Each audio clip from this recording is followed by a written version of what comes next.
चलिए भाई, मध्यकालीन भारत से हमारे नए बैच की शुरुआत होती है यहाँ पर। और ये जो हमारा नया बैच है ये टारगेट बैच है।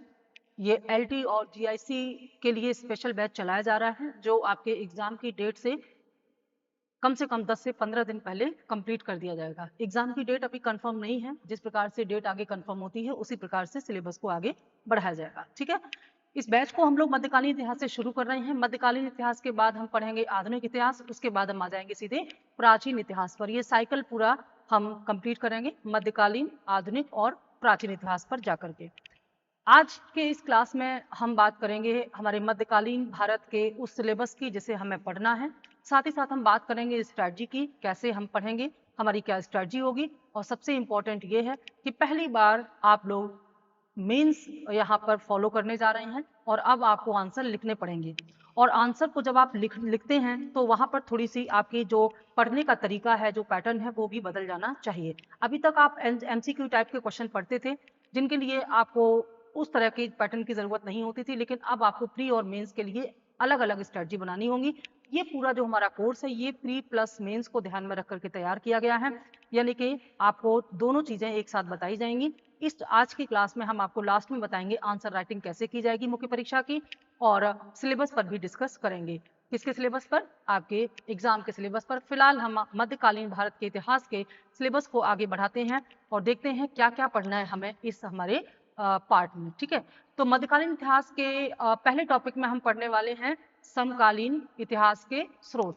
समकालीन इतिहास के जो स्रोत हैं उनमें हम देखेंगे कि जो मध्यकालीन इतिहास है इसकी जानकारी के स्रोतों में जो साहित्यिक स्रोत हैं वो पुरातात्विक स्रोतों से ज्यादा महत्वपूर्ण है। जबकि अगर आप तुलना करें तो प्राचीन इतिहास में पुरातात्विक स्रोतों का काफी ज्यादा महत्व है, लेकिन यहाँ पर जो साहित्यिक स्रोत है उसका ज्यादा महत्व है। इसके पीछे कारण ये था कि जो इस्लाम था, इस्लाम में इतिहास लेखन की परंपरा काफी ज्यादा थी। तो इतिहास लेखन की इस परंपरा ने हमें काफी बड़ी मात्रा में साहित्य और रचनाएं उपलब्ध कराई हैं जो कि मध्यकालीन इतिहास की जानकारी के महत्वपूर्ण स्रोत बन सकते हैं। इनमें हमें जो, हालांकि पुरातात्विक स्रोत को भी हम पढ़ेंगे, लेकिन जहां पर महत्व की बात हो रही है या मात्रा की बात हो रही है तो अधिक मात्रा में जो प्राप्त होता है स्रोत वो साहित्यिक स्रोत है। जैसे समकालीन लेखक एवं रचनाएं पढ़ेंगे, यात्रा वृतांत पढ़ेंगे, स्वदेशी साहित्य हम पढ़ेंगे इसमें। और मध्यकालीन इतिहास में हमारा जो पहला पार्ट है सल्तनत कालीन इतिहास और दूसरा है हमारा मुगल कालीन। तो मुगल काल का जो साहित्यिक स्रोत है वो अलग से आएगा और जो सल्तनत काल है इसका अलग से आएगा। ठीक है, उसके बाद हम पढ़ने वाले हैं तुर्की साम्राज्य की स्थापना। तुर्की साम्राज्य की स्थापना का जो बैकग्राउंड है उसमें हम देखेंगे भारत पर पहला इस्लाम आक्रमण जो अरबों द्वारा किया गया था। आप जानते ही हैं 712 ईस्वी में, 712 ईस्वी में बिन कासिम ने पहला सफल आक्रमण किया था। लेकिन ये पहला सफल आक्रमण भारत पर जो था ये इस्लाम का भी पहला आक्रमण था जो कि सिंध पर किया गया था। ये पूरा एरिया देखिए, सिंध है ये, यहाँ पर आक्रमण किया था। इस आक्रमण के पीछे कारण क्या थे, इस आक्रमण के परिणाम क्या निकले, क्या प्रभाव पड़ा इससे? सिंध में पहली बार जजिया कर लगाया गया बिन कासिम के द्वारा ही, ध्यान रखिएगा, बिन कासिम के द्वारा ही पहली बार जजिया कर यहाँ पर लगाया गया। इससे पहले जजिया से कोई परिचय नहीं था और बिन कासिम ने ही सिंध में भारत की पहली मस्जिद स्थापित यहाँ पर कराई, क्योंकि इससे पहले भारत का इस्लाम से कोई परिचय नहीं हुआ था। तो इस्लाम से पहला परिचय बिन कासिम ने कराया। हालांकि ये सिंध क्षेत्र में ही था, बाद में फिर इसका विस्तार आंतरिक क्षेत्रों तक हुआ है, इसकी हम बात करेंगे। उसके बाद आ जाएंगे हम तुर्क आक्रमण पर। ठीक है, तुर्क आक्रमण की जब हम बात करेंगे तो इसमें हम देखेंगे कि भारत पर पहला तुर्की आक्रमण जो है वो किसने किया था? सुबुक्तगीन ने, है ना। सुबुक्तगीन वो पहला तुर्की शासक था जिसने भारत पर आक्रमण किया था, याद रखना। सुबुक्तगीन वो पहला तुर्की शासक था जिसने भारत पर आक्रमण किया था। और जब इसने आक्रमण किया तो हिंदू शाही शासक जयपाल का शासन था इस क्षेत्र में, तो जयपाल के शासन में इसने आक्रमण किया था। उसके बाद अन्य तमाम आक्रमण हुए हैं भारत पर तुर्कों की ओर से, और उसमें सबसे महत्वपूर्ण था महमूद गजनबी के आक्रमण। महमूद गजनबी ने, आप जानते ही हैं महमूद गजनबी भी तुर्की ही था, तो महमूद गजनबी ने भारत पर 1027 तक, यानी कि 1009 से लेकर के 1027 तक कुल 17 बार आक्रमण किए हैं महमूद गजनबी ने। काफी महत्वपूर्ण इनके आक्रमण थे। जब हम टॉपिक को आगे डिस्कस करेंगे, चैप्टर को पढ़ेंगे तो विस्तार से आपको बताएंगे मैप के आधार पर। देखो, हम ये जो पूरा कोर्स आपको पढ़ाएंगे इसमें मैप की सहायता बहुत ज़्यादा ली जाएगी, क्योंकि मैप के माध्यम से उसका जो एक ज्योग्राफी होती है वो हमारे माइंड में फीड हो जाती है। एक चीज़ देखा गया है कि जो चीज़ें हम देख के पढ़ते हैं वो हमारे दिमाग में फीड हो जाती हैं, तो मैप का सहारा हम हर एक टॉपिक में आपको मैप मिलेगा। इसके अलावा ग्राफिक्स के सहारे से और मैप के सहारे से हम ये पूरा सिलेबस आपको पढ़ाने वाले हैं।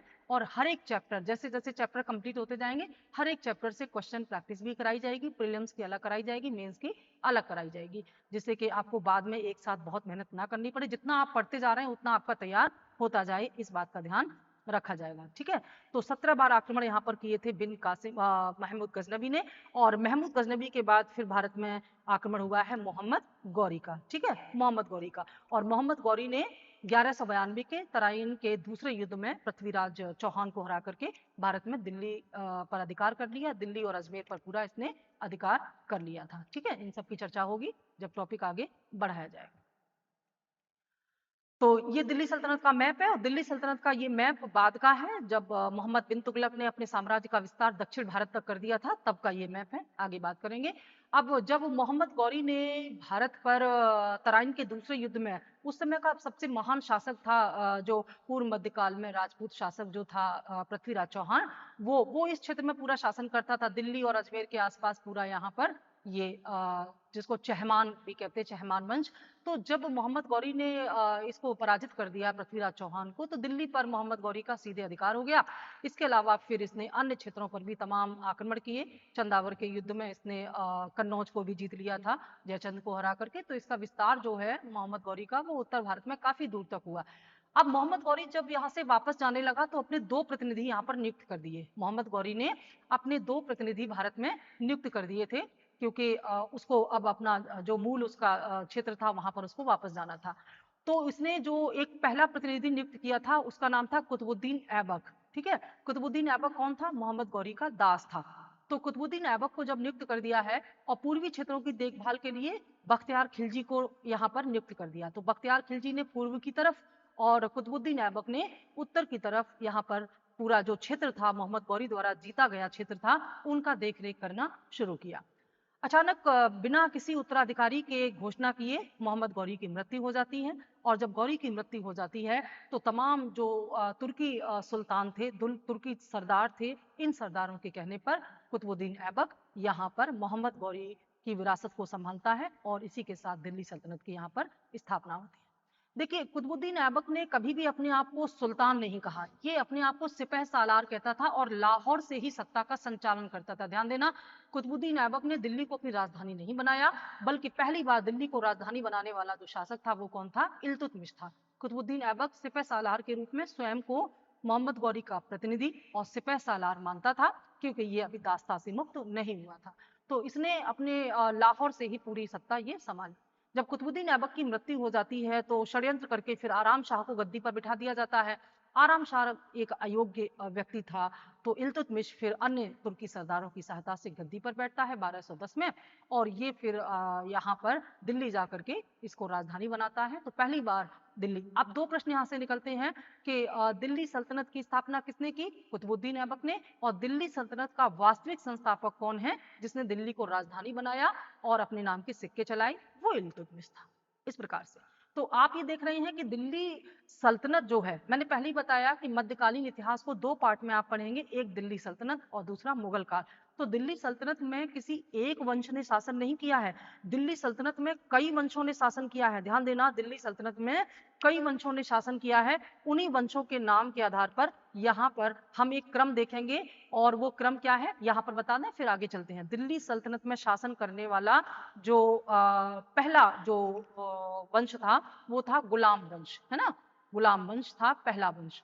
और ये जितने भी शासकों के नाम आप देख रहे हैं ये सब गुलाम वंश से संबंधित हैं। कुतुबुद्दीन ऐबक, आराम शाह, इल्तुतमिश, रुकनुद्दीन फिरोज शाह, रजिया सुल्तान, मुइनुद्दीन, बहराम शाह, अलाउद्दीन मसूद शाह, नासिरुद्दीन महमूद, गयासुद्दीन बलबन और शमसुद्दीन क्यूशर्स। और ये क्रम पूछ लिया जाता है कई बार, क्रम तो कोड और डिकोड करके कैसे आप इनका क्रम बना सकते हो ये भी हम आपको आगे चल के बताएंगे। तो गुलाम वंश के बाद क्या आ जाता है? खिलजी वंश, है ना? अगर हम यहाँ पर देखें तो गुलाम वंश जो है, गुलाम वंश पहला वंश था दिल्ली सल्तनत का। उसके बाद क्या आ जाता है? खिलजी वंश। और खिलजी वंश में जब सत्ता परिवर्तन हुआ तो जो इसे खिलजी क्रांति का नाम दिया गया था। ठीक है, खिलजी वंश। और खिलजी वंश की स्थापना किसने की? जलालुद्दीन खिलजी ने 1290 में। उसके बाद आता है इसका भतीजा और इसका दामाद अलाउद्दीन खिलजी, जिसने बहुत व्यापक परिवर्तन किए दिल्ली सल्तनत में। इसने इतने बड़े बड़े जो सुधार किए हैं, बाजार सुधार किए हैं, प्रशासनिक सुधार किए, आर्थिक सुधार किए, जो कि पहली बार इतने बड़े पैमाने पर किए गए सुधार थे। इनकी भी चर्चा करेंगे। 1296 से 1316 ईस्वी तक इसने शासन किया है। उसके बाद आता है शहाबुद्दीन खिलजी 1316 ईस्वी। देन उसके बाद कुतुबुद्दीन मुबारक शाह 1316 से 1320। फिर आता है नासिरुद्दीन खुसरो शाह 1320 ईस्वी। ठीक है, इसके साथ ही खिलजी वंश की समाप्ति हो जाती है। खिलजी वंश के बाद आता है तुगलक वंश। तो क्रम आपने क्या देखा? गुलाम वंश, खिलजी वंश, तुगलक वंश। ठीक है, गुलाम वंश पहले स्थान पर आता है। दूसरे पर क्या आता है? खिलजी वंश। ये क्रम जरूर याद कर लेना।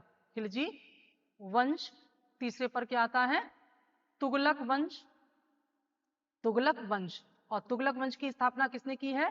तुगलक वंश की स्थापना की है गयासुद्दीन तुगलक ने। ठीक है, फिर गयासुद्दीन तुगलक के बाद आता है मोहम्मद बिन तुगलक। उसके बाद आता है फिरोज शाह तुगलक, फिर गयासुद्दीन तुगलक द्वितीय, अबू बकर, नासिरुद्दीन महमूद, अलाउद्दीन, नुसरत शाह और महमूद। ठीक है, ये इनके तुगलक शासकों के का क्रम है गद्दी पर बैठने का। ये क्रम इसलिए भी जरूरी है क्योंकि क्रम से लगाने के लिए जब आते हैं तो ये तमाम छोटे छोटे शासक हैं जिनके नाम आपने सुने नहीं होते हैं और वो आप भूल जाते हैं। तो इनको एक बार अगर आप लिख लेंगे, जो भी हम क्लास में पढ़ाएंगे डेली के डेली आप इनके नोट्स बनाएंगे। हम डेली आपको यहाँ पर बोल करके, जैसे ऑफलाइन क्लास में आप अपने नोट्स बनाते हैं, उस प्रकार के आपको नोट्स बनवाएंगे, जिससे कि परीक्षा के समय में आप बार बार उनको पढ़ सकें। हालांकि आपके पास रिकॉर्डिंग भी रहेगी क्लास की, तो इसमें आप लेक्चर भी सुन लें। और लिखने से क्या होता है कि मुख्य परीक्षा का अभ्यास बनेगा आपका। तो अब तो क्लास को आप केवल सुनेंगे नहीं बल्कि लिखेंगे, नोट्स जरूर बनाएंगे उनका। ये बहुत इंपॉर्टेंट होगा, मेंस में आपको बहुत हेल्प करने वाला। अभी हम पूरा स्ट्रेटजी बताएंगे आपको मेंस की। आगे थोड़ा सा वेट करिए लास्ट तक, तो पूरी स्ट्रेटजी बताएंगे। स्ट्रेटजी में हम आपको क्या बताएंगे? मुख्य परीक्षा में समय प्रबंधन यानी कि टाइम मैनेजमेंट कैसे करें, शब्द प्रबंधन यानी कि वर्ड मैनेजमेंट कैसे करें, और इसके अलावा कैसे सीमित शब्दों में हम पर्याप्त मैसेज मैटर लिख सकें जिससे कि हमको अच्छे से अच्छा नंबर मिले। अब ज्यादातर जो समस्या आएगी बच्चों को ना मुख्य परीक्षा में आएगी, इसलिए मुख्य परीक्षा को बहुत ध्यान में रख करके आपको पढ़ना है। ठीक है, आगे क्लास के लास्ट में हम आपको डिस्कस करेंगे हमारी मेंस की स्ट्रैटेजी को। तो ये तुगलक वंश के शासक थे। तुगलक के बाद क्या आते हैं? सैयद वंश आते हैं। तुगलक के बाद आता है सैयद वंश। ठीक है, सैयद वंश आता है। और सबसे लास्ट में आता है लोदी वंश। और उसके बाद जानते हैं कि लोदी वंश के अंतिम शासक इब्राहिम लोदी को पराजित करके बाबर ने 1526 में पानीपत के प्रथम युद्ध में मुगल वंश की नींव डाली थी। अब ये जो जितने वंश हैं इनको देखो कितना है, यहीं पर देख लो, 1 2 3 4 और 5। ठीक है, ये 5 वंश हैं। तो पहले तो दिमाग में एकदम फीड कर लो कि दिल्ली सल्तनत में 5 वंशों ने शासन किया है। दिल्ली सल्तनत में 5 वंशों ने शासन किया है। चलो इनका कोड बनाने का प्रयास करते हैं। गुलाम वंश में जी ले लेते हैं, आप हिंदी में भी बना सकते हैं, इंग्लिश में बना सकते हैं। ठीक है, खिलजी वंश में के ले लेते हैं, तो जी के से आपको शुरुआत के 2 नंबर याद रहेंगे, जी के, है ना। उसके बाद तुगलक से टी आ जाएगा, जी के टी। फिर आ जाएगा आपका एस, सैयद, एस, और फिर आ जाएगा आपका एल। ठीक है, तो जी के टी एस एल, ये याद रखो। अब इसमें कोई सेंस नहीं है, ये सेंसफुल शब्द नहीं है, लेकिन अगर आप इसको बार बार देखेंगे तो ये सेंसफुल बन जाएगा। जी के टी एस एल, जी के टी एस एल, इस तरह से 2-3 बार रटने से आपको ये कोड याद आ जाएगा। और आप उठा के देखिएगा प्रीलिम्स में कितने बार ये प्रश्न पूछा गया है। क्रम से लगाइए, दिल्ली सल्तनत में शासन करने वाले वंशों का क्रम लगाइए, वहां पर नाम आगे पीछे करके दिए रहते हैं आपको क्रम। ये क्रम बस ध्यान में जैसे ही आ गया, ये नाम आपको पता चल जाएगा कौन सा अल्फाबेट के हिसाब से कौन सा पहले होगा कौन सा बाद में होगा। ऐसे तमाम कोड डिकोड के माध्यम से हम अपने कोर्स को कंप्लीट करेंगे। कम मेहनत में ज्यादा से ज्यादा अचीवमेंट, पढ़ने का एक नया तरीका, एक जो मॉडर्न स्ट्रेटजी होती है वो आपको पता चलेगी। रटना नहीं है यहाँ पर कुछ भी। ठीक है, तो जीके टीएसएल ये इसका कोड हो गया जिन्होंने दिल्ली सल्तनत में शासन किया है। दिल्ली सल्तनत में शासन करने वाले अगला वंश जो था चौथा, सैयद वंश। और सैयद वंश की स्थापना खिज्र खान ने किया है। हर एक वंश के संस्थापक का नाम पूछा गया है, बहुत महत्वपूर्ण है। हर एक वंश का संस्थापक याद करना होगा और उनका क्रम याद करना होगा। खिज्र खान ने सैयद वंश की स्थापना की। उसके बाद आते हैं मुबारक शाह, फिर आते हैं मोहम्मद शाह, लास्ट में आते हैं अलाउद्दीन आलम शाह। इसके बाद आता है दिल्ली सल्तनत का अंतिम वंश जिसे हम लोधी वंश के नाम से जानते हैं। ठीक है, लोधी वंश। और लोधी वंश का संस्थापक था बहलोल लोधी, उसके बाद सिकंदर लोधी। सिकंदर लोधी को आप जानते ही हैं, सिकंदर लोधी ने आगरा नगर की स्थापना की थी। और उसके बाद आता है इब्राहिम लोधी, दिल्ली सल्तनत का अंतिम शासक और लोधी वंश का अंतिम शासक। ठीक है, और इसके बाद, क्योंकि इसके बाद एक वंशावली चेंज हो जाती है, नए वंश की, मुगल वंश की स्थापना होती है, तो हम यहीं पर संपूर्ण सल्तनत का प्रशासन पढ़ेंगे, यानी कि दिल्ली सल्तनत की प्रशासनिक व्यवस्था क्या थी। अब इस प्रशासनिक व्यवस्था में तमाम शासकों ने कुछ नए नए प्रयोग किए हैं, जैसे बलबन ने नया प्रयोग किया है, राजत्व का सिद्धांत दिया है बलबन ने। इसके अलावा जो इसमें आपका अलाउद्दीन खिलजी है, उसने कुछ नए नए प्रयोग किए हैं। इसके अलावा मतलब सिकंदर लोधी है, इसने नए नए सिक्के ढाले हैं, मतलब बहुत सारे नए नए प्रयोग, उनकी भी जिक्र किया जाएगा, लेकिन सम्मिलित रूप से इसे सल्तनत कालीन प्रशासनिक व्यवस्था ही कहा जाएगा। इसी में आगे हम पढ़ेंगे सल्तनत कालीन अर्थव्यवस्था, सल्तनत कालीन सिक्के, सल्तनत कालीन संगीत और साहित्य पढ़ेंगे। फिर हम देखेंगे सल्तनत कालीन समाज कैसा था, सल्तनत कालीन संस्कृति कैसी थी, और सल्तनत कालीन स्थापत्य बहुत इंपॉर्टेंट है। स्थापत्य में तमाम इमारतें हम पढ़ेंगे, चाहे वो मदरसे के रूप में हो या किसी भी स्वरूप में हो, उन इमारतों को पढ़ेंगे। जैसे सपोज दैट हम कुतुब मीनार पढ़ रहे हैं, तो कुतुब मीनार को जब हम मैप के हिसाब से पढ़ेंगे तो हम देखेंगे मैप के हिसाब से उसका स्ट्रक्चर क्या है, कौन सी मंजिल कब किसने बनवाई, कब उस पर बिजली गिरी, उसका फाइनल जो पूरा कंस्ट्रक्शन है वो किसने कंप्लीट कराया। तो इस प्रकार से चित्रों के माध्यम से, तस्वीरों के माध्यम से हम एक एक स्थापत्य को ना केवल पढ़ेंगे बल्कि उनकी चर्चा भी करेंगे, क्योंकि मुख्य परीक्षा में अब आपको लिखना है। सपोज दैट स्थापत्य से कोई प्रश्न आ गया, मुख्य परीक्षा में स्थापत्य से प्रश्न आ गया, है ना, दिल्ली सल्तनत के स्थापत्य की मुख्य विशेषता, उनकी मीनारें कैसी होती थी, उनके गुंबद कैसे होते थे, उनमें क्या विशेषता होती थी। तो जब आप उनको देख के पढ़ोगे ना, तो ये आपको रटना नहीं पड़ेगा, मैंने कहा ना रटना नहीं पड़ेगा, आपके दिमाग में फीड हो जाएगा, आप इसको अच्छे से लिख पाओगे। तो इस प्रकार से इमेज की सहायता से और पूरा ग्राफ की सहायता से हम इसको इसमें पढ़ने वाले। ठीक है, इसके बाद क्या पढ़ने वाले हैं हम, इसके बाद हम देखेंगे तैमूर का आक्रमण कैसे हुआ। और दिल्ली सल्तनत के पतन में तैमूर के आक्रमण का बड़ा योगदान था। तैमूर का आक्रमण कब और क्यों हुआ, तैमूर के आक्रमण का उद्देश्य क्या था, इसका परिणाम क्या था, और किस प्रकार से तैमूर के आक्रमण के बाद दिल्ली इतनी कमजोर हो गई कि यहाँ पर एक इस दुर्बलता का लाभ उठा करके फिर किस प्रकार से आगे चल करके एक नए वंश की स्थापना हो गई और दिल्ली अपने पुराने स्वरूप में वापस नहीं आ पाई सल्तनत काल के दौरान, है ना। और इसके ये दिल्ली सल्तनत का एक और मैप यहाँ पर दिया हुआ है। तो दिल्ली सल्तनत के पतन में कौन कौन से कारण उत्तरदायी थे, वो कौन से कारण थे जिनकी वजह से इसका पतन हुआ। अब देखो, जब भी कोई केंद्रीय सत्ता टूटती है, आप इतिहास के किसी भी, चाहे प्राचीन में देखो, मध्य में देखो या आधुनिक में देखोगे, कि जब भी केंद्रीय सत्ता का विघटन होता है, तो जब केंद्रीय सत्ता विघटित होती है या केंद्रीय सत्ता दुर्बल होती है, तो इसका लाभ किसको मिलता है, प्रांतीय शक्तियों को मिलता है। खासतौर से जो यहाँ पर आप देखते हैं कि जब क्षेत्रीय शासकों का उदय होता है, उसके पीछे कारण क्या होता है, भूमिदान, यानी कि जब टैक्स वसूली के लिए वेतन के बदले इनको भूमिदान दी जाती है। जैसे अख्ता प्रणाली या इक्तेदारी प्रणाली जो है इल्तुतमिश ने शुरू की थी, और यही अख्ता आगे चलकर के प्रांत का रूप ले लिए, और इन्हीं प्रांतों में जब केंद्रीय सत्ता कमजोर हुई, तो इन्हीं प्रांतों में जब राज्यों का उदय हुआ, उन्हें प्रांतीय राज्य कहा जाएगा। अब यहाँ पर हम ये किस चरण का पढ़ रहे हैं, जब दिल्ली सल्तनत कमजोर हुई, जब दिल्ली सल्तनत कमजोर हुई, तो फिर तमाम प्रांतों का, और ध्यान रखिएगा कि इसकी शुरुआत हुई थी मोहम्मद बिन तुगलक के शासनकाल से। मोहम्मद बिन तुगलक ने दिल्ली सल्तनत में कई नए प्रयोग किए और बड़ा ही अद्भुत चरित्र था। जब आप पढ़ेंगे मोहम्मद बिन तुगलक को, तो आप देखेंगे कि एक साथ उसको बुद्धिमान और मूर्ख कहा गया है।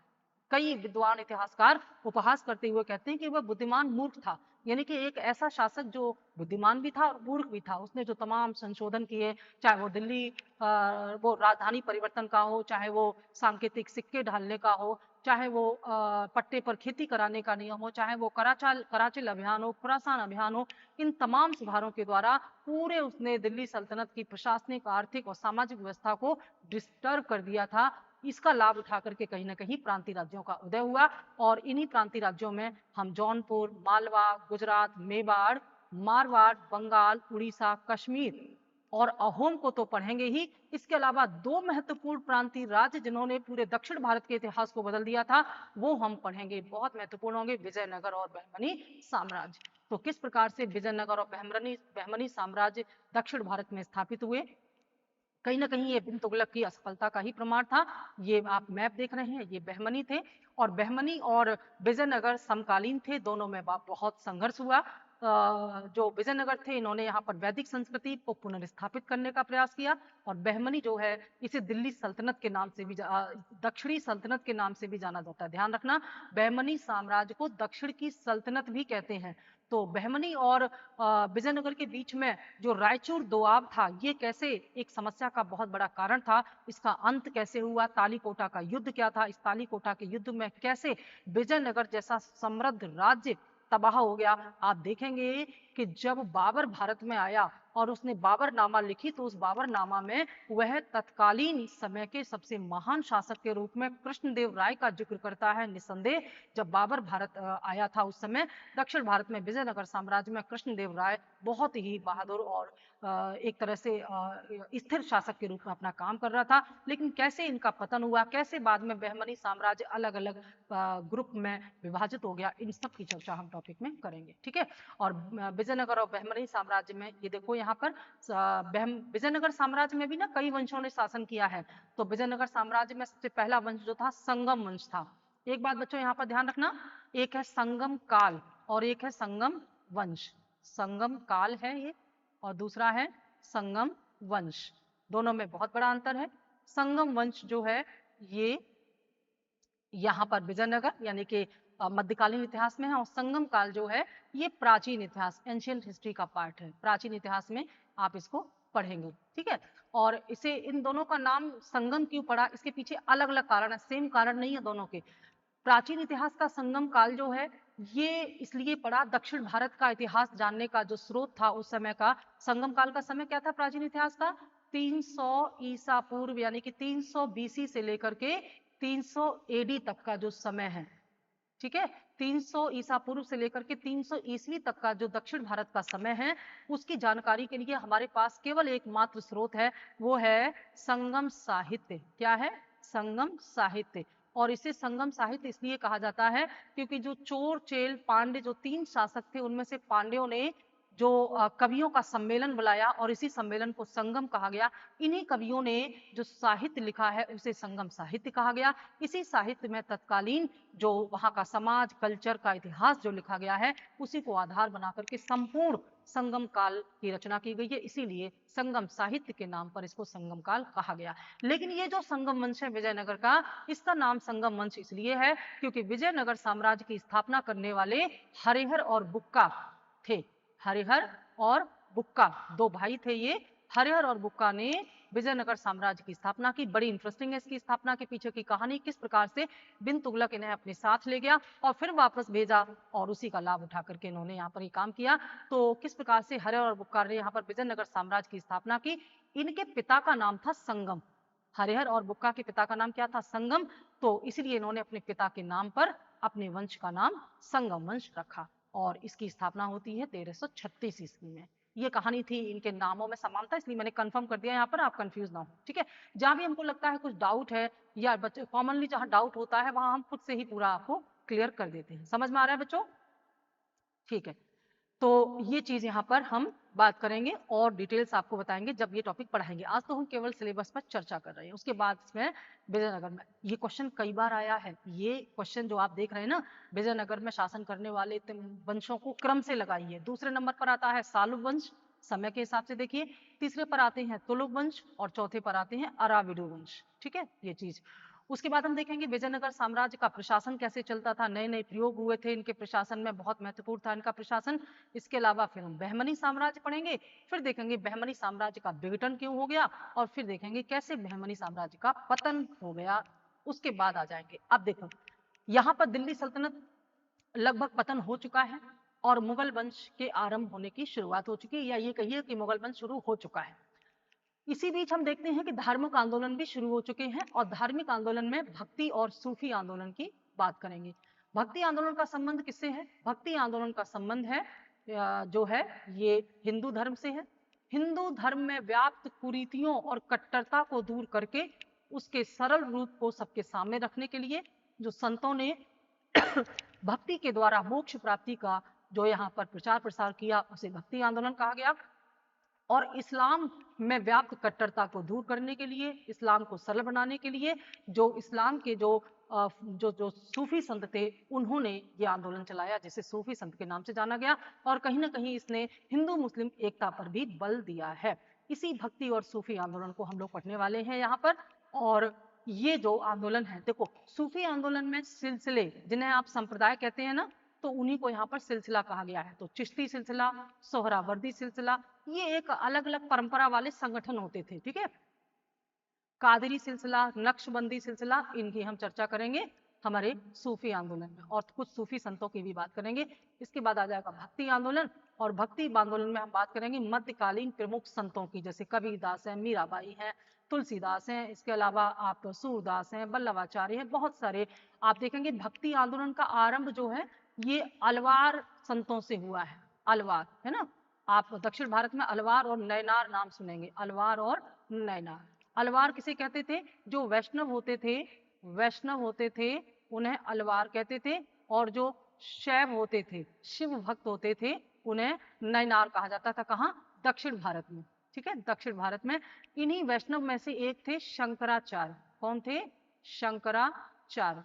तो शंकराचार्य ने जो है यहाँ पर उपनिषदों को आधार बनाकर, उपनिषदों के ज्ञान को आधार बना करके भक्ति आंदोलन की शुरुआत की। उसके बाद फिर तमाम जो संत हुए हैं उन्होंने इसको आगे बढ़ाया। सभी संतों की बात करेंगे, मध्यकालीन संतों की बात करेंगे। और महाराष्ट्र का धार्मिक आंदोलन अपने आप में बहुत ही अनुपम था। इन्होंने महाराष्ट्र में आगे चल करके राष्ट्रीयता के विकास में भी काफी योगदान दिया था। इनकी भी हम चर्चा करेंगे, ठीक है। धरकरी और बरकरी नाम से महाराष्ट्र में इनका प्रचार प्रसार हुआ।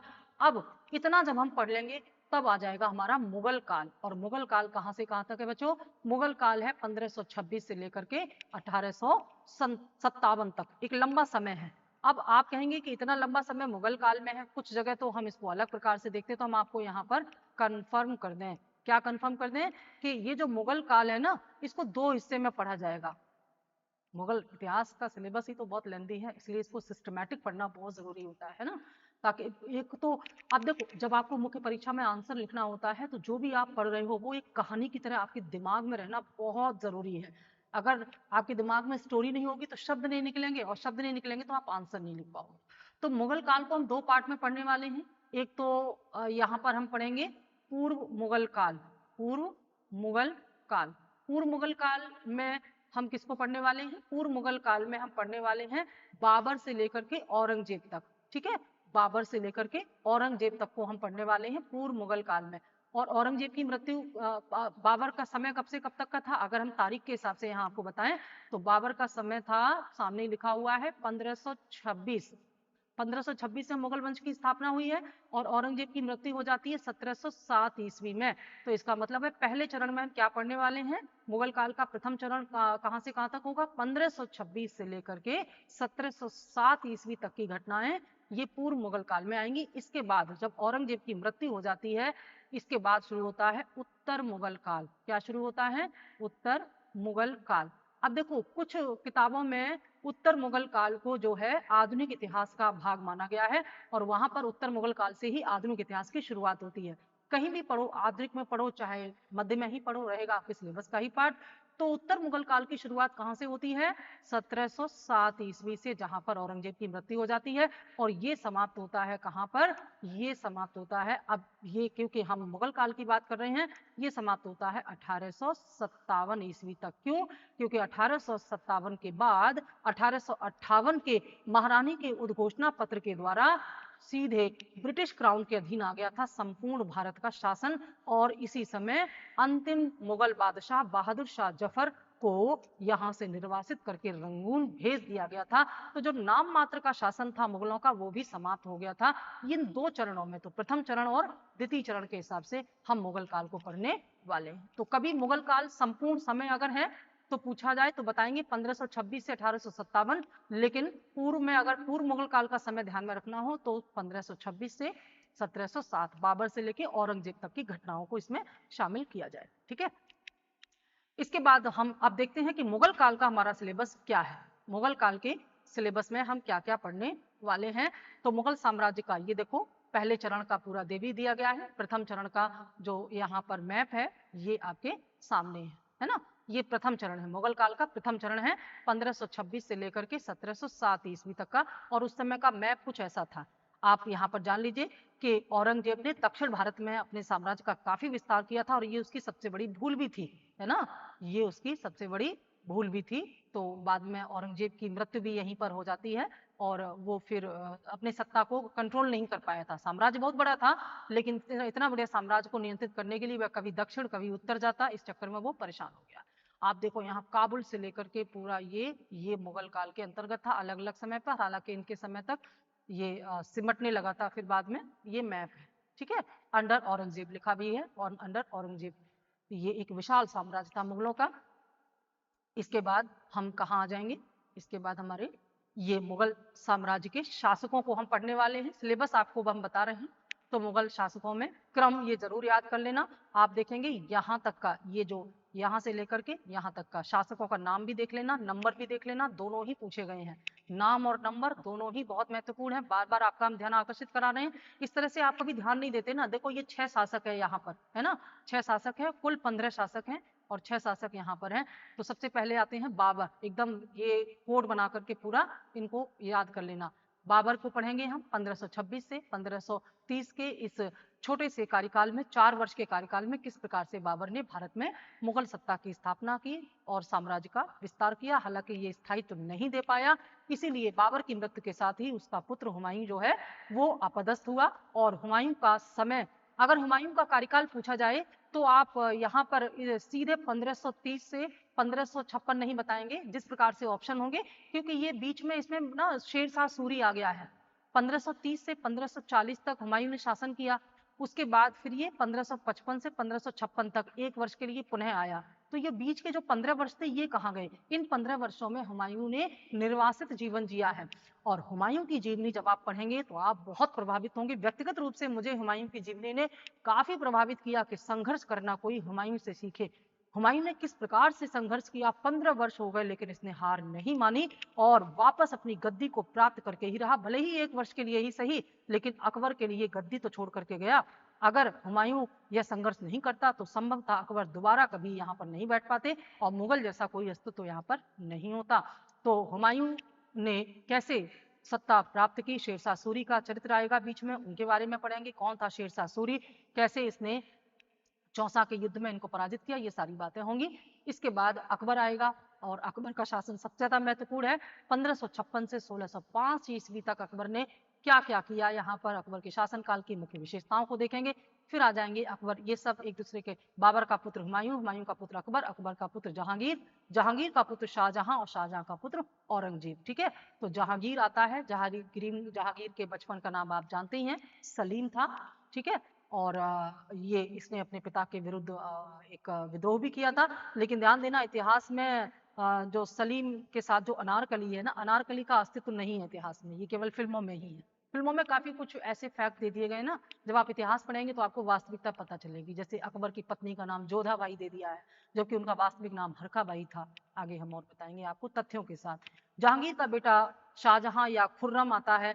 खुर्रम ने किस प्रकार से यहाँ पर अपनी सत्ता स्थापित की और कैसे शाहजहां ने भी, खुर्रम ने भी जहांगीर के विरुद्ध विद्रोह किया था। उसके बाद आता है औरंगजेब। औरंगजेब ने तो शाहजहां को कैद करके रख दिया था लाल किले में, आगरा के लाल किले में, और वहीं पर इनकी मृत्यु हो जाती है। ये सारी घटनाएं पढ़ेंगे, बड़ी ही इंटरेस्टिंग है। देखो इतिहास को ना स्टोरी की तरह पढ़ो, जैसे आप एक फिल्म देखते हो। कैसे आप देखो, जोधा अकबर फिल्म देखते समय 3 घंटे पता नहीं चलते हैं, लेकिन 3 घंटे अगर हम अकबर पढ़ें तो एकदम बोर होके जाने कितने बार सो जाएंगे, जगाना पड़ेगा, उठो उठो। तो ऐसा क्यों होता है? ऐसा इसलिए होता है क्योंकि वो जो पढ़ाया जा रहा है वो तरीका आपको नहीं समझ में आ रहा है, और जो दिखाया जा रहा है फिल्म में वो बहुत इंटरेस्टिंग तरीके से। तो अगर हम अपनी इस पढ़ाई को भी इंटरेस्टिंग तरीके से अगर प्लान कर लें तो निश्चित तौर पर हम उतनी ही तार्किकता के साथ और उतनी ही अवेयरनेस के साथ अपनी पढ़ाई भी कर पाएंगे। जैसे हम फिल्में देखते हैं, तमाम हिस्टोरिकल मूवी हैं जिनको आप बहुत ज्यादा चाव से देखते हो, लेकिन उन्हीं हिस्ट्री को जब आप पढ़ते हो क्लास में तो आप बोर हो जाते हो। पर ऐसा नहीं हो पाएगा, क्योंकि यहाँ पर जो टेक्नोलॉजी हम अपनाएंगे निश्चित तौर पर आपको बहुत आनंद आने वाला है। तो औरंगजेब के बाद फिर हम पढ़ेंगे बहादुर शाह प्रथम। अब बहादुर शाह प्रथम से ही दूसरा चरण शुरू हो जाता है, जिसको उत्तर मुगल काल आप कह सकते हो। बहादुर शाह जफर, बहादुर शाह प्रथम। देखो ये भी बहादुर शाह था और ये भी बहादुर शाह था, ये बहादुर शाह द्वितीय, ये बहादुर शाह प्रथम। तो इसे जफर उपनाम से ही कविताएं लिखा करता था, इसलिए ये बहादुर शाह जफर के नाम से भी जाना जाता है। उसके बाद जहांदार शाह, फिर फारूक शियर, बहुत दुर्बल शासक थे ये उत्तर मुगल काल के। फिर मोहम्मद शाह, इसे तो मोहम्मद शाह, इसकी विलासिता के कारण इसको रंगीला भी कहा जाता है ना। उसके बाद अहमद शाह, फिर आलमगीर, फिर शाह आलम द्वितीय, फिर अकबर द्वितीय। उसके बाद अंतिम मुगल शासक बहादुर शाह जफर या बहादुर शाह द्वितीय, जिसे बाद में रंगून निर्वासित कर दिया गया और वही निर्वासित जीवन जीते हुए इसकी मृत्यु हो जाती है। ठीक है, तो मुगल शासकों का यहाँ समापन हो जाता है। उसके बाद हम पढ़ेंगे मुगल प्रशासन, मुगल कालीन अर्थव्यवस्था और मुगल कालीन धार्मिक व्यवस्था। तो मुगल कालीन प्रशासन में जो नए नए प्रयोग हुए थे, जो दिल्ली सल्तनत से अलग थे, उनके बारे में पढ़ेंगे। इनका केंद्रीय प्रशासन कैसा था, इनका प्रांतीय प्रशासन कैसा था, है ना, इनका जिला स्तर का प्रशासन कैसा था, जिले को सरकार कहा जाता था, ग्राम प्रशासन कैसा था, मुगल कालीन अर्थव्यवस्था कैसी थी, मुगल कालीन समाज कैसा था, इसकी हम चर्चा करेंगे, है ना, इन सब की हम चर्चा करेंगे। और उसके बाद हम बढ़ेंगे हमारे आगे इस पर टॉपिक पर। उसके बाद हम बात करेंगे मुगल कालीन साहित्य। ठीक है, मुगल कालीन साहित्य की बात करेंगे। बहुत प्रश्न आते हैं मुगल काल में, साहित्य और स्थापत्य से भर भर के प्रश्न आए हैं, क्योंकि साहित्य और स्थापत्य का जबरदस्त विकास हुआ है।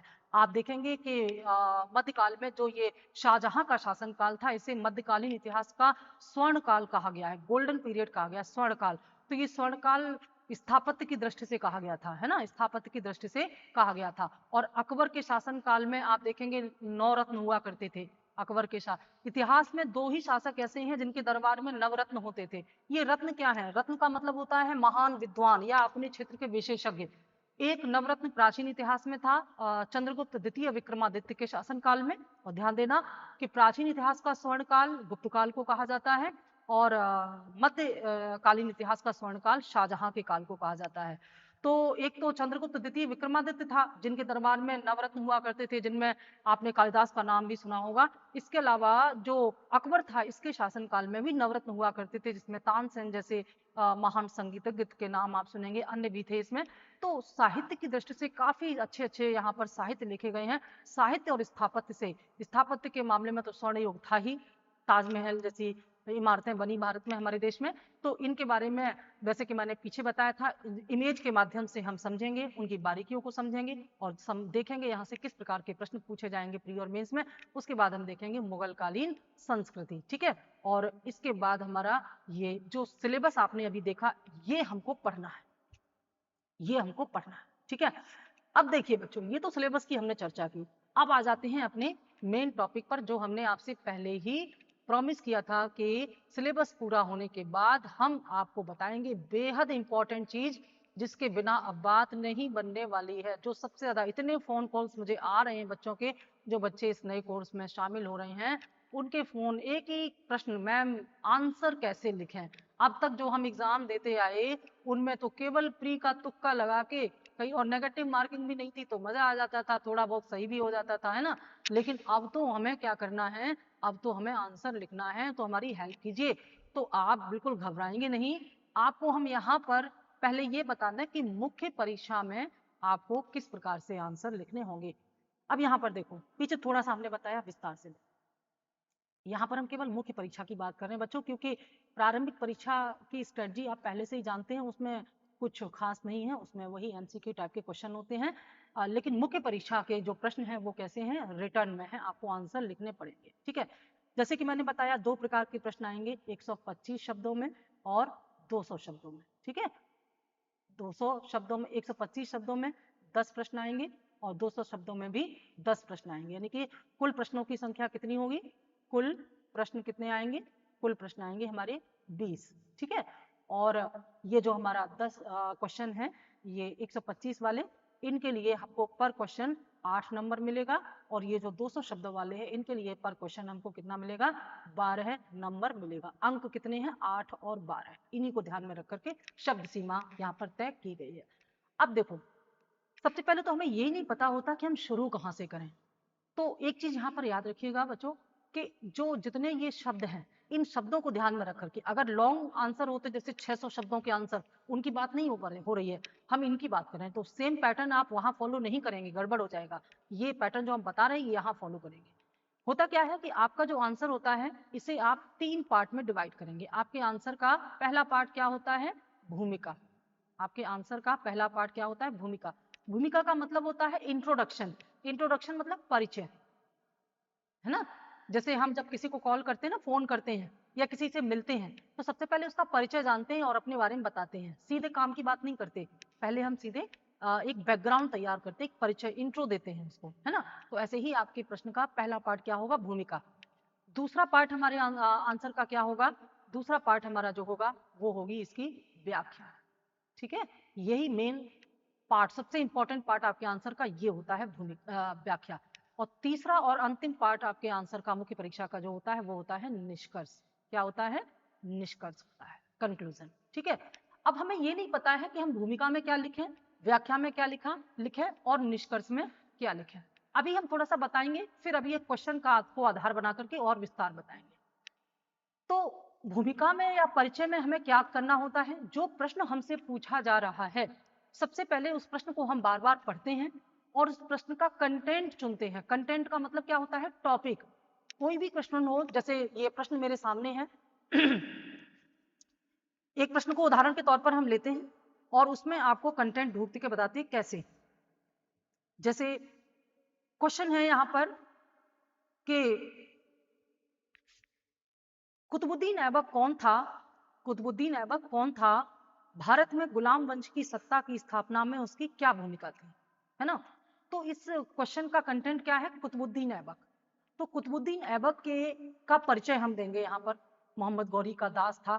जब आप क्लास पढ़ लेंगे तो आपको पता चलेगा कब और कहाँ इसको दास बनाया गया था, शॉर्ट में, क्योंकि शब्दों को भी ध्यान में रखना है। अभी बताएंगे कितने शब्दों में भूमिका लिखनी है, ये भी बताएंगे। तो हमने कंटेंट चुन लिया, कुतुबुद्दीन ऐबक, उसका परिचय दिया। फिर हम व्याख्या। अब व्याख्या हम किसकी करेंगे? व्याख्या हम करेंगे कुतुबुद्दीन ऐबक और दिल्ली सल्तनत की स्थापना में उसकी भूमिका, दोनों को। केवल कुतुबुद्दीन ऐबक का परिचय देते नहीं रह जाएंगे, हम कुतुबुद्दीन ऐबक के बारे में बताने के साथ साथ ये भी बताएंगे व्याख्या में कि कुतुबुद्दीन ऐबक ने किस प्रकार से दिल्ली सल्तनत की स्थापना की, किस प्रकार से मोहम्मद गौरी की मृत्यु के बाद दिल्ली सल्तनत को स्थापित उसने किया और लाहौर से सत्ता का संचालन किया। और कुतुबुद्दीन ऐबक ने अपने कार्यकाल के दौरान जो शुरुआती कार्य किए हैं उनकी भी चर्चा यहाँ पर करेंगे। ठीक है, फिर हम आ जाएंगे निष्कर्ष। निष्कर्ष में क्या होता है? व्याख्या और भूमिका में जो बातें आपने कही हैं उनको ही जोड़ करके हम यहाँ पर कंक्लूजन लिखते हैं। और ध्यान रखना, ये तीनों पार्ट में जो आप लिख रहे हैं ये रिपीट नहीं होना चाहिए। Same topic, same sentence repeated नहीं होना चाहिए, नहीं तो नंबर नहीं मिलता है। हमें वही बातें लिखनी है लेकिन शब्दों को बदल देना है, सेंटेंस चेंज कर देने हैं, ये हम निष्कर्ष में लिखेंगे। ठीक है, अब देखो ये तो समझ में आ गया, लेकिन ये नहीं समझ में आया हम यहाँ कितने शब्द कौन से हिस्से में लिखें। तो इसका तरीका क्या है? पहले 125 वाले का बताते हैं, पहले 200 का बताते हैं। वही सेम पैटर्न इसके लिए भी होगा, अगर इसको जान गए तो इसको भी। अब जैसे ये 200 है ना, तो हमें कैसे पता चले कि कितने शब्दों में भूमिका हमें लिखनी है? तो जस्ट हाफ कर लीजिए। 200 का हाफ कितना होता है? 100। 200 का हाफ कितना होता है? 100। ध्यान रखना, व्याख्या में 100 शब्द होने चाहिए। 100 शब्दों में क्या लिखेंगे? व्याख्या। बचे हुए 100 शब्दों का भी हाफ कर लीजिए, तो 50 शब्दों में आपको क्या लिखना है? परिचय या भूमिका। और बचे हुए 50 शब्दों में आपको क्या लिखना है? निष्कर्ष। एकदम इसको बहुत दिमाग में बिठा लेना, ये जल्दी आपको कोई बताता नहीं है और आपको बहुत समस्या आती है। ऐसा अगर आप फॉलो करेंगे डेली आंसर राइटिंग प्रैक्टिस में, तो एग्जाम में आपको कोई समस्या नहीं आएगी, क्योंकि 20 क्वेश्चन 3 घंटे में आपको लिखने हैं, है ना। आसान भी नहीं है, बिना अभ्यास के नहीं हो पाएगा। तो भूमिका और व्याख्या और निष्कर्ष में शब्दों को हमने बांट लिया, इसको बोलते हैं शब्द प्रबंधन। ठीक है, तो आपने ये प्रबंधन कर लिया। ये जो 200 शब्दों का आपका क्वेश्चन है, इसके लिए कमीशन आपको कितना देगा? 12 नंबर देगा। अब अगर आपने यहाँ 100 शब्दों से ज्यादा लिखा या यहाँ पर 50 से ज्यादा लिखा तो आपका नुकसान होगा। कैसे नुकसान होगा समझिए। आप व्याख्या में चाहे जितना लिखो, ये जो 12 है ना, इसका जस्ट हाफ यानी कि 6 नंबर आपको व्याख्या के लिए। हाँ, ऐसा होता है, आपकी जब कॉपी चेक होती है ना, आपने कभी अपना बोर्ड के एग्जाम की कॉपी अगर देखी हो या ऐसे भी देखी हो स्कूल कॉलेजेस में, तो आप देखते हैं कि टीचर अलग अलग पार्ट पर अलग अलग नंबर देता है। ऐसा नहीं है कि पूरे में एक साथ दे दिया हो, अलग अलग पार्ट पर अलग अलग नंबर। जैसे ये वाला पार्ट अच्छा लिखा है, ये ऐसे करके, तो ऐसे ही यहाँ भी आपकी कॉपी चेक होगी। ये जो व्याख्या वाला पार्ट है, इसमें आपको मैक्सिमम 6 नंबर, क्योंकि कुल नंबर है आपके 12 और आपने आधा शब्द लिखा है व्याख्या में, तो आधा ही नंबर मिलेगा। चाहे जितना अच्छा लिखो, 6 से ज्यादा नहीं पाओगे यहाँ पर। आप सोचो कि यहाँ बहुत लिख दिया तो आपको 606 से ज्यादा मिल जाएगा, नहीं, 6 ही मिलेगा। तो अधिकतम 6 नंबर आपको इस पार्ट के लिए मिलेगा, अधिकतम 3 नंबर आपको भूमिका के लिए मिलेगा और अधिकतम 3 नंबर आपको निष्कर्ष के लिए मिलेगा। इसका मतलब है अगर आप निष्कर्ष में बहुत ज्यादा लिखते हो तब भी 3 से ज्यादा नहीं पाओगे, भूमिका में 50 से ज्यादा लिखते हो तब भी 3 से ज्यादा नहीं पाओगे, व्याख्या में 6 से ज्यादा लिखते हो, जैसे आप सोचो कि व्याख्या हमारी गड़बड़ हो गई तो भूमिका और निष्कर्ष बहुत बढ़िया कर देते हैं, इससे ज्यादा नहीं पाओगे। असली नुकसान तो आपने यहाँ कर लिया, समझ रहे ना, क्योंकि असली आंसर जो है वो व्याख्या में ही मिलना था। तो 6 नंबर के लिए ये, अगर मान लीजिए सपोज दैट ये आपका गड़बड़ हो भी जाता है और ये वाला क्वेश्चन सही, तो आधे से लगभग आधा नंबर तो आपने पा लिया, एक आधे यहाँ भी पाओगे तो आपका नंबर अच्छा बन जाएगा। ये स्ट्रैटेजी होती है। तो 6 नंबर आपको यहाँ मिलेगा व्याख्या वाले पार्ट में। इस तरह से सेम यही पैटर्न 125 वाले में कर देना है। आंसर लिखते समय शब्द सीमा कैसे डिवाइड करोगे, 125 का जस्ट हाफ कर दो, इतने शब्दों में व्याख्या लिखनी है, बचे हुए का आधा कर दो, इतने में भूमिका लिखनी है, शेष बचे हुए का आधा कर दो, इसमें निष्कर्ष लिखना है। ध्यान देना बच्चों, भूमिका, व्याख्या और निष्कर्ष हेडिंग नहीं लिखना है, हेडिंग नहीं लिखना, ये मैंने समझाने के लिए आपको लिखा है, आपको हेडिंग नहीं लिखना है। फिर कैसे पता चलेगा ये भूमिका है, ये व्याख्या, ये निष्कर्ष है, तो इसके लिए पैराग्राफ चेंज करना है। ध्यान देना, लाइन चेंज करना और पैराग्राफ चेंज करना बहुत डिफरेंस होता है। लाइन हम तब चेंज करते हैं जब हमारी व्याख्या बहुत लंबी हो जाती है, तो उसी को हम एक लाइन छोड़ करके लिखते हैं, इसको बोलते हैं लाइन बदलना। लेकिन जब हम यहाँ पर एक पूरा सेक्शन चेंज करते हैं तो उसमें 2-3 लाइन छोड़ते हैं, जिसको बोलते हैं पैराग्राफ चेंज करना। अगर आप पूरा आंसर एक ही में लिखेंगे गड़बड़ हो जाएगा, नंबर नहीं मिलेगा। आपको भूमिका पूरी होते ही पैराग्राफ चेंज करना है, 2-3 लाइन छोड़ करके, हाशिया छोड़ करके व्याख्या लिखना है। सेम पैटर्न आपको यहाँ फॉलो करना है, हेडिंग नहीं लिखना है, केवल आपको पैराग्राफ चेंज करना है। एग्जामिनर समझ जाएगा आपने यहाँ पर क्या लिखा है, ठीक है, इस तरह से आपको करना है। और अब यहाँ पर मैंने आपको बताया था कि 180 मिनट में आपको 20 क्वेश्चन लिखने हैं, तो इस 180 मिनट को 20 पार्ट में डिवाइड करके आप देख लेना कितने मिनट में एक क्वेश्चन आपको लिखना है। घड़ी में देख करके अभ्यास बनाएंगे अभी से कि इतने मिनट में अगर एक क्वेश्चन हम लिख पा रहे हैं तो एग्जाम में हम लिख लेंगे। इस प्रकार से मेंस की स्ट्रेटजी बना करके जब हम तैयारी करेंगे तो निश्चित तौर पर हमें मेंस में दूसरों से ज्यादा अच्छे मार्क्स मिलेंगे। और केवल हम इसको समझेंगे ही नहीं, इसी पैटर्न को फॉलो करते हुए हम आंसर राइटिंग भी करेंगे। जब हम अपना कोर्स शुरू करेंगे तो हम अपना कोर्स जो शुरू करेंगे, जो टॉपिक शुरू करेंगे, वो मैंने आपको बताया सुबह को 11 बजे आपकी डेली लाइव क्लास होगी, रिकॉर्डिंग भी पड़ी रहेगी। जो बच्चे लाइव क्लास में नहीं आ पाएंगे वे बाद में आकर के रिकॉर्डिंग देख लेंगे, और अगर उनको कोई डाउट्स है तो वे फिर बाद में व्हाट्सएप पर मेरे को मैसेज करके या कॉल करके डायरेक्ट अपने डाउट्स क्लियर कर सकते हैं। आप चाहें तो अपने आंसर राइटिंग भी व्हाट्सएप पर मुझे सेंड करके चेक करा सकते हैं। और हमारा पहला टॉपिक कल हम पढ़ेंगे, कल यानी कि मतलब बैच शुरू हो चुका है। आज के बैच में केवल ये हमने आपको डिस्कस किया था, और कल है सैटरडे, तो कल 11 बजे आपकी ये क्लास चलेगी जहां पर ये हमारा पहला चैप्टर शुरू होने वाला है। तो जो बच्चे एलटी और जीआईसी की तैयारी कर रहे हैं, बिल्कुल फाउंडेशन लेवल पर हैं, या उन्होंने ठीक प्रकार से पूरी तरह से कभी इतिहास को नहीं पढ़ा है, वो इस बैच को जरूर ज्वाइन कर लें। और इसके लिए उन्हें करना क्या है, सीधे हमारे साकेत सिविल सर्विसेज ऐप को डाउनलोड करना है और उसमें कोर्स पड़ा होगा LTGIC, उसको परचेज कर लेना है। अगर आपको नहीं समझ में आए तो आप सीधे कॉल करके जानकारी ले सकते हैं। कल ये चैप्टर शुरू हो जाएगा। लाइव क्लास में रहते हैं तो डाउट्स वहीं क्लियर हो जाते हैं, अदरवाइज बाद में भी कर सकते हैं। और ये पूरा कोर्स आपके पास होगा और आप इसको जब चाहें जितने बार चाहें रिवाइज कर सकते हैं। हर एक चैप्टर के साथ प्री और मेंस की प्रैक्टिस भी हमारी होगी, साथ ही साथ हम क्लास में आपको नोट्स भी लिखवाएंगे, ठीक है। तो ये था हमारा आज का पहला क्लास जिसमें हमने केवल सिलेबस को डिस्कस किया है, और अब इसमें पहला चैप्टर हम कल शुरू करने वाले हैं। तो आज के लिए इतना ही बच्चों, मिलेंगे हमारे कल के क्लास में, ठीक है।